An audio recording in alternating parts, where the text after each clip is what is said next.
الحمد لله رب العالمين وصلى اللهم وسلم على نبينا محمد وصحبه أجمعين ودرسي سيدات يدروس تاني بشهر رمضان بإذن الله تبارك وتعالى.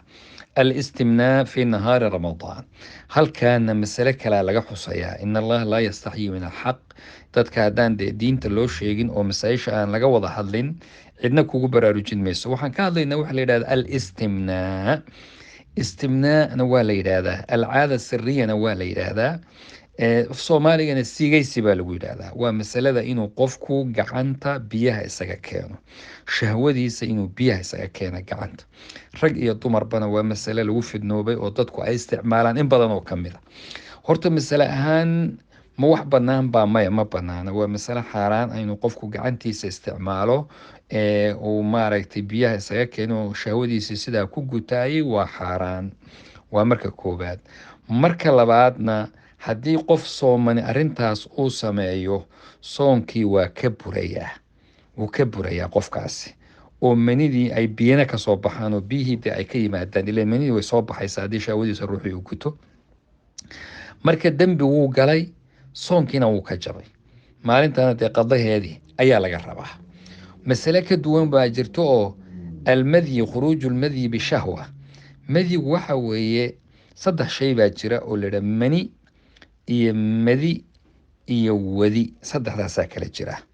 Mani marka la yidhaahdo waa oo mani, miim iyo nuun iyo ya-da waa biyahan ilaahay dadka ka abuuro. Waa kuwa aan dhahayn hadday kuwaasi soo baxaan maalin ramadaan oo qofku ay ka yimaadaan isaguna iska keenay, soonku waa burayaa. Waxaa jira kuwa la yidhaha madyi oo ah qoyaanka qofka markay shahwadiisu kacdo ka yimaad. Qoyaan baa jira xubinka taranka ka yimaada. Marka arrintaasaa ku timaado, ama qofku shumin iyo reerkiisii buu shumiyey, ama istataabashiya waxbaa dhacay, ama fiiri iyo baa dhacday, ama fikir bay dhahaan. Xitaa hadduu dadka qaar ba markay ka fikiraan xitaa sidaas ku imaanayaa wax.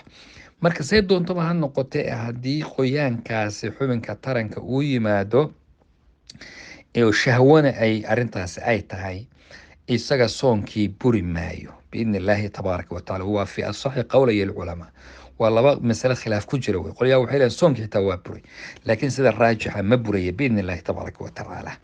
laakiin minida iyada haddii oo midii hore soo sheegnay oo tan ilaahay ilmaha iyo abuurka uu ka khalqaa, haddii iyadu shahwo ku timaado, gacanba lama isticmaalin, shahwadii aan sheegayno oo kale bay ku timid oo qofkii si kale intuu dareenkiisa u kacay bay biyahaas manidiiba soo dhaafeen, iyada soonkii qofka isagaa wuu ka burayaa. laakiin waxa la yidhahda alixtilaamka wixii la odhan jiray iyo tafkiirka iyo waxaa weye ixtilaamku qofku haddii uu ay dhacdo inuu habeen isagoo hurda, maalin ramadaan buu seexday, maalintii baad waxoogaa qayluula iska gashay, adigoo hurda baa ixtilaam ku yimi. ixtilaamku waxaa weeyaan in ay biyihii adoo hurda kaa yimaadaan, ilan way yimaadaane. hadday sidaas ay dhacdo, isaga soonkii burin maayo, wax dhibaato ana male arrintaas iyaga. qof kasta oo nidhi soonkii wuu ka jabay, ama sabab ha uga jabo cudurdaar ha haysto, ama cudurdaar bayuusan haysanine, qof kasta oo soon lagu leeyahay maalmo israacraacsanna wuu soomi karaa, maalmo kala duwan oon xiriir ahaynna wuu soomi karaa. ayib, khuruuju dami qofka soomka ah ee sooman inay dhiig uu ka soo baxo, waxaa la yidhahdaa iyadu wax dhiba ma laha. ila alxijaama ba iyadu masale la isku haysta ah. xijaamadu waa toobinka isagu waa masale khilaafi oo bayna almadaahib. aftara alxaajimu walmaxjuum, yani ay khilaaf uu ka jiro haddii uu qofka isagoo sooman la toobo inuu afuraayo.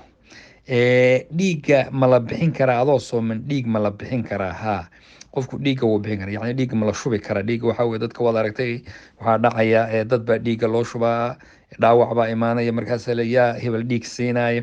marka adoo sooman inaad bixiso waad samayn kartaa, laakiin waxay yidhahdaan in loo dibdhigo ilaa bacda aliftaar inta laga afurayo ayaa fiican. maxaa jira sida qaalibka ah qofku markii dhiig laga qaado wuxuu shabaha xijaamadii iyo toobinkii oo qofka wuxuu noqonayaa qof daciif ah ayuu noqonayaa oo tabaryaraan baa ku dhici marka intuu soonkiisa ka fasahaadi lahaa in la iska sugo bacda almaqribka oo dib loogu dhigo ayaa fiican baa la yidhahdaa qofka biyaha ay galaan fi jawfi min gayri ikhtiyaar kaa horey baynu usoo marnay yani adigoo on ku talagelin haddii biyo kugu fakadaan oo calooshaadi intay afka kaa galaan saas oo kale adoon ku talagelin wax yar inuu sibiq kugu fakado wax dhibaato ah male horey baynu u sheegnay qofka afura qabla ghuruubi shams iyagoo oon weli qoraxdu dhicin jawigii ayaa haanimaho waxa daruuraa jira ama baraf baa jira ama waxyaabaha jawiga maanta waxba lama arkaayo qoraxdii ma dhacday mise ma dhicin